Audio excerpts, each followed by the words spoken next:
الحمدللہ رب العالمین والصلاة والسلام علی سید الانبیاء والمرسلین وعلی آلہ واصحابہ اجمعین اما بعد اعوذ باللہ من الشیطان الرجیم بسم اللہ الرحمن الرحیم یا ایہا الناس انا خلقناکم من ذکر وانثى وجعلناکم شعوبا وقبائل لتعارفوا ان اکرمکم عند اللہ اتقاکم ان اللہ علیم خبیر۔ ناظرین کرام، تقوی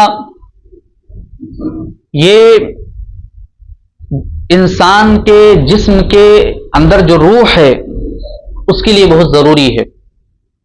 تقوی وہ چیز ہے جو انسان کے مردہ جسم کو زندہ بناتی ہے۔ جس طریقے سے انسان کھانا نہ کھائے تو اس کا جسم کمزور ہو جاتا ہے، جسم مردہ ہو جاتا ہے، اس کے جسم میں طاقت نہیں رہتی ہے، اسی طریقے سے اگر دل کے اندر تقوی نہ ہو تو پھر اس کی روح، اس کا دل مردہ ہو جاتا ہے۔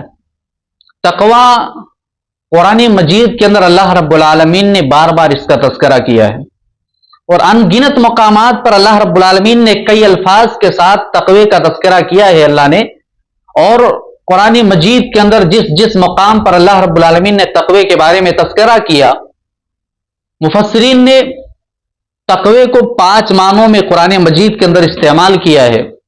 بعض مفسرین کہتے ہیں جہاں پر تقوی کا لفظ آیا توحید کے معنی میں، تو کبھی عبادت کے معنی میں، تو کبھی اخلاص کے معنی میں، تو کبھی ڈر اور خوف کے معنی میں، تو کبھی بچنے کے معنی میں، مگر عام طور پر اور زیادہ تر ڈرنے اور بچنے کے معنی میں تقوی کا لفظ استعمال کیا گیا ہے۔ تقوی یہ کیا ہے؟ تقوی کسے کہتے ہیں؟ ایک حدیث کے ذریعے سمجھانا چاہتا ہوں۔ حضرت ابو ہریرہ رضی اللہ تعالی عنہ سے کسی آدمی نے سوال کیا کہ اے ابو ہریرہ مت تقوی، تقوی کیا ہے؟ تو حضرت ابو ہریرہ رضی اللہ تعالی عنہ نے ان سے سوال کیا کہ کیا کبھی آپ کا گزر کسی ایسے راستے سے ہوا ہے جس کے دونوں طرف کانٹے دار درخت ہوں، جھاڑیاں ہوں؟ بولے ہاں، کئی مرتبہ گزر ہوا ہے۔ تو حضرت ابو ہریرہ نے کہا کہ ایسے راستے سے جب آپ گزرتے ہیں کہ آپ کے دونوں طرف کانٹے دار درخت ہوں، جھاڑیاں ہوں، تو آپ کیسے گزرتے ہیں؟ انہوں نے کہا اپنے بدن کو اور اپنے کپڑے کو بچاتے ہوئے گزرتا ہوں۔ اگر کانٹا چبھ جائے گا تو بدن میں تکلیف ہوگی، زخم ہو جائے گا، نہیں تو کپڑا پھٹ جائے گا۔ ابو ہریرہ رضی اللہ تعالیٰ عنہ نے کہا کہ اسی کا نام تقوی ہے۔ اسی کا نام تقوی ہے کہ انسان دنیا کے اندر رہتے ہوئے اپنے دامن کو، اپنے آپ کو گناہوں سے بچائے، شیطانی کاموں سے بچائے، یہ تقوی ہے۔ پیارے نبی صلی اللہ علیہ وسلم نے تقوی کی جو تعریف کی ہے بڑے پیارے انداز میں اللہ کے نبی صلی اللہ علیہ وسلم نے فرمایا کہ لوگوں، یہ حدیث بخاری اور مسلم دونوں کے اندر مل جائے گی آپ کو۔ اللہ کے نبی نے فرمایا کہ لوگوں، ان الحلال بین و ان الحرام بین، حلال واضح ہے اور حرام واضح ہے۔ یہ چیز حلال ہے، یہ چیز حرام ہے، ہر کسی کو معلوم ہے۔ جوا کھیلنا، شراب پینا، جھوٹ بولنا، یا جو بھی ساری چیزیں قرآن و حدیث کے اندر بیان کر کے رکھ دی گئی ہیں کہ یہ چیز حرام ہے اور یہ چیز حلال ہے۔ اللہ کے نبی نے فرمایا کہ حلال اور حرام کے بیچ میں ایک چیز ہے جسے کہا جاتا ہے شکوک و شبہات، یعنی اس چیز کے بارے میں نہ ہم حلال کہہ سکتے ہیں نہ حرام کہہ سکتے ہیں۔ پیارے نبی صلی اللہ علیہ وسلم نے فرمایا شکوک و شبہات جن چیزوں کے اندر ہو کہ یہ حلال ہے کہ یہ حرام ہے، ایسے چیزوں سے بچنے کا نام تقوی ہے۔ اللہ اکبر! کتنے پیارے انداز میں اللہ کے نبی صلی اللہ علیہ وسلم نے تقوی کی تعریف کی ہے۔ اور آپ قرآن مجید اور حدیث مبارکہ اٹھا کر کے دیکھیں گے تو بار بار لوگوں کو اللہ کے نبی صلی اللہ علیہ وسلم نے اور قرآن مجید کے اندر اللہ نے اپنی آیتوں کے اندر تقوی اختیار کرنے کا حکم دیا۔ حجۃ الوداع کا موقع ہے، اللہ کے نبی صلی اللہ علیہ وسلم خطبہ دے رہے ہیں۔ حضرت ابو امامہ بیان کرتے ہیں کہ میں نے اپنے کانوں سے سنا کہ اللہ کے نبی صلی اللہ علیہ وسلم لوگوں سے کہہ رہے تھے کہ لوگوں اتقوا اللہ ربکم، اپنے رب سے ڈرو۔ اللہ کے نبی صلی اللہ علیہ وسلم خطبہ دے رہے ہیں اور اپنے خطبے میں تمام مجمع میں جتنے لوگ اکٹھا ہیں تمام لوگوں کو یہ کہہ رہے ہیں کہ لوگوں اتقوا اللہ ربکم، اپنے رب سے ڈرو، وصلوا خمسکم، اور 5 وقتوں کی نمازیں پڑھو، وصوموا شہرکم، اور 1 مہینے کا روزہ رکھو، وعدوا زکات اموالکم، اور اپنے مال کا زکات جو اللہ رب العالمین نے تمہیں مال دے رکھا ہے، نصاب کو پہنچ گیا، اس مال کا زکات دو۔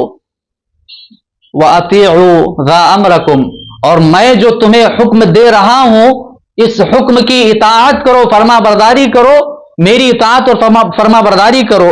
تَدْخُلُوا الْجَنَّةَ رَبَّكُمْ، ان تمام کاموں کو اگر تم کرو گے تو تم اپنے رب کے جنت میں داخل ہو جاؤ گے۔ اللہ کے نبی صلی اللہ علیہ وسلم لوگوں کو تقوی کا حکم دے رہے ہیں۔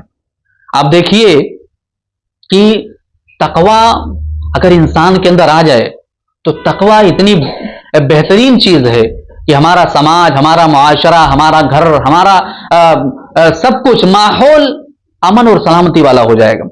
آج تقوی نہ ہونے کی بنیاد پر سماج اور معاشرے کے اندر امن نہیں ہے، سکون نہیں ہے، اطمینان نہیں ہے۔ شوہر کا بیوی سے جھگڑا، والدین کا اولاد سے چل رہا ہے، بھائی بھائی کا آپس میں چل رہا ہے، نماز میں تقوی نہیں، ریاکاری ہے، زکات میں ریاکاری ہے، عبادات میں ریاکاری ہے، زبان ہمارا صحیح نہیں ہے۔ یہ سب تقوی نہ ہونے کی بنیاد پر ہو رہا ہے۔ اگر تقوی ہو تو کیا بات ہے پھر؟ آپ دیکھیے خطبہ حاجہ اللہ کے نبی صلی اللہ علیہ وسلم اپنے ہر خطبے میں، چاہے خطبہ جمعہ ہو، چاہے خطبہ نکاح ہو، چاہے عید کا موقع ہو، چاہے چاند اور سورج کے گرہن کا معاملہ ہو، اللہ کے نبی صلی اللہ علیہ وسلم اپنے ہر خطبے میں قرآن کریم کی 3 آیتوں کی تلاوت کیا کرتے تھے۔ آپ دیکھیے ان 3 آیتوں کے اندر اللہ نے کیا بیان کیا ہے؟ تقوی کا تذکرہ۔ سب سے پہلے اللہ کے نبی سورہ آل عمران، یا ایھا الذین آمنوا اتقوا اللہ حق تقاتہ، لوگوں اپنے رب سے ڈرو جس طریقے سے ڈرنے کا حق ہے۔ رب سے ڈرنے کا حکم دیا جا رہا ہے۔ حقوق اللہ کے اندر تقوی، یا ایھا الناس اتقوا ربکم الذی خلقکم من نفس واحدہ، یہ پوری لمبی آیت آپ پڑھتے چلے جائیے، یہ اللہ کے نبی خطبہ حاجہ میں تلاوت کیا کرتے تھے۔ اس آیت کے اندر بھی اپنے معاملات کے اندر بیوی کا شوہر کا معاملہ ہو، اس معاملے کے اندر اللہ کے نبی کہہ رہے ہیں، یعنی حقوق العباد لے لیجیے، آپ اپنے رب سے ڈرو، تقوی اختیار کرو۔ یا ایھا الذین آمنوا اتقوا اللہ، گھر سے باہر نکل گئے، مارکیٹ میں ہیں، سماج اور معاشرے کے لوگوں سے مل رہے ہیں، کیسا بھی معاملہ ہو، نبی نے اللہ رب العالمین نے فرمایا کہ لوگوں، ایمان والو، اللہ سے ڈرو، جب زبان استعمال کرو زبان سے صحیح اور صاف سیدھی بات کیا کرو۔ یہ تقوی ہے میرے بھائیو۔ ایک آخری بات بیان کر کے اپنی بات کو ختم کرتا ہوں۔ تقوی کیا ہے؟ ایک واقعے کے ذریعے میں آپ کو سمجھانا چاہتا ہوں۔ حضرت عبداللہ ابن عمر رضی اللہ تعالیٰ عنہ ایک سفر پہ جا رہے ہیں۔ حضرت عبداللہ ابن عمر رضی اللہ تعالیٰ عنہما وہ سفر پہ جا رہے ہیں، ان کے ساتھ کئی لوگ ہیں، ان کے ساتھی ہیں، دھوپ ہے۔ انہوں نے کہا کہ میرے ساتھیوں، کہیں اگر سایہ وایا ملے گا، درخت کہیں دکھے گا تو بولنا رک جائیں گے اور کھانا وغیرہ کھا لیں گے۔ گزر رہے ہیں، ایک جگہ ان کو درخت کا سایہ نصیب ہوا، گئے وہاں بیٹھ گئے، کھانا وغیرہ نکال کر کے کھانے لگے۔ ایک بکری چرانے والا چرواہا ملا۔ حضرت عبداللہ ابن عمر رضی اللہ عنہما نے کہا کہ اتنی دھوپ ہے عرب کے صحراؤں میں اور یہ ریتیلی زمین ہے، یہاں پہ تم بکریاں چرا رہے ہو، تمہیں گرمی نہیں لگ رہی ہے؟ اس نے کہا کہ میرا یہی کام ہے۔ حضرت عبداللہ نے کہا کہ آؤ بیٹھ کر کے کھانا کھا لو ہمارے ساتھ۔ اس چرواہے نے جواب دیا کہ میں روزے سے ہوں۔ اللہ اکبر! کوئی رمضان کا مہینہ نہیں تھا، رمضان کا مہینہ نہیں تھا۔ اگر رمضان کا مہینہ ہوتا تو ظاہر سی بات ہے حضرت عبداللہ ابن عمر بھی روزے سے ہوتے۔ اس نے کہا کہ میں نفلی روزہ رکھے ہوئے ہوں۔ حضرت عبداللہ نے اس کا امتحان لینے کے لیے کہا کہ ایک بکری مجھے دے دو، میں تم کو قیمت دے رہا ہوں، بعد میں تم اپنے مالک کو کہہ دینا کہ بھیڑیا کھا گیا ہے۔ اس چرواہے نے کہا کہ اے عبداللہ بتاؤ، فَأَيْنَ اللَّهُ، اللہ کہاں ہے؟